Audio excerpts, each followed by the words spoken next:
League of Legends plays a prank on players. RuneScape brings high score back to free-to-play. Quantum Rush enters open beta, and Prime World has finally arrived. Hello, humans. My name is Hannah, and I'll be talking about all that and more this week in MMO news.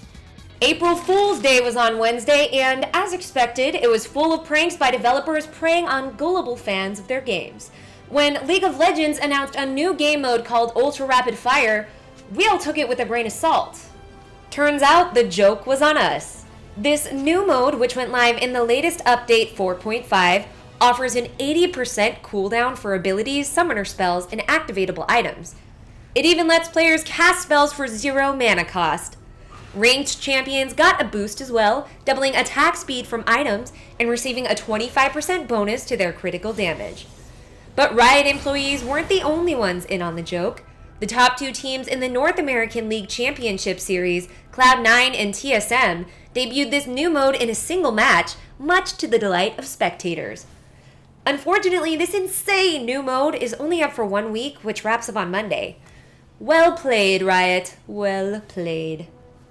After 3 long years of waiting, developer Naval has finally announced the release of MMO mobile hybrid Prime World. Following a slew of well-received beta tests, with total number of testers rounding out to over 7 million worldwide, Naval has finally finished tweaking mechanics long enough to liberate the game from beta. The game features 68 heroes to choose from, 34 from the mechanically inclined Doped Imperium faction, and 34 from their antithesis, the nature-loving Keepers of Adornia. In addition to the classic 3-lane map, which we pretty much see in all modern MOBAs, Prime World currently features 8 game modes, with more to come.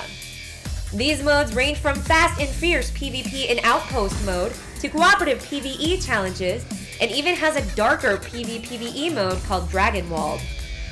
In celebration of the launch, the game will offer a range of festivities, including loot and yield multipliers to name a few. Do you think Prime World was worth the wait? Let us know down below. High scores have risen like a phoenix from digital ashes for the free-to-play sector of RuneScape. As with all good things, this re-release comes with more than just a catch. Free players have to log in post-update to reactivate the feature, then have to amass at least 1,000 skill XP weekly and 2145 XP overall to post on the competitive tables. But once you reach the top, the battle doesn't end there. Players who don't log into the game for 90 days or more will be wiped from the score sheet for good. This time restriction was implemented to prevent inactive players from clogging up high scores for those who are more active. This means your legacy can no longer be eternal, but at least players currently playing the game have a fair shot at the top. A fast-paced, futuristic racing game called Quantum Rush has opened the floodgates to its previously closed beta. Developed by Game Art Studio, the game promises a wide variety of stunning racetracks, the latest of which literally being out of this world. The open beta brings with it a variety of new features, including garage research and upgrades where you can smack a lethal cannon on your vehicle to blow away competitors.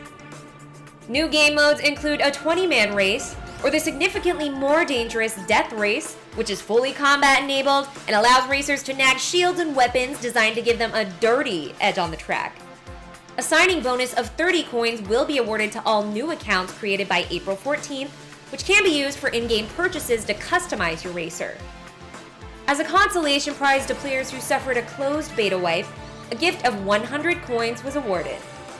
If you're interested in checking out this open beta, zoom on over to the official Quantum Rush website. If you're interested in shooting all the things, then get ready for the upcoming MMO FPS called Zombies, Monsters, and Robots. Coming from a developer formerly called Epic Games China, this game has an undeniable Gears of War feel. Publisher Enmasse calls this game a sequel to Mercenary Ops and will include all of that game's content as well as its new features.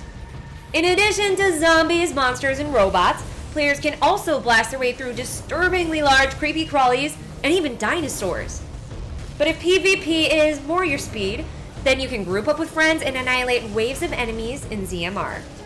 Similar to Call of Duty's infamous Zombies mode, hordes of the undead try and smash through any unintended woodwork, meaning you're gonna have your hands full trying to seal off entry points to stay alive. With over 60 maps and modes to choose from, with unique weapons and mechanics, this game seems to offer players a ton of variety.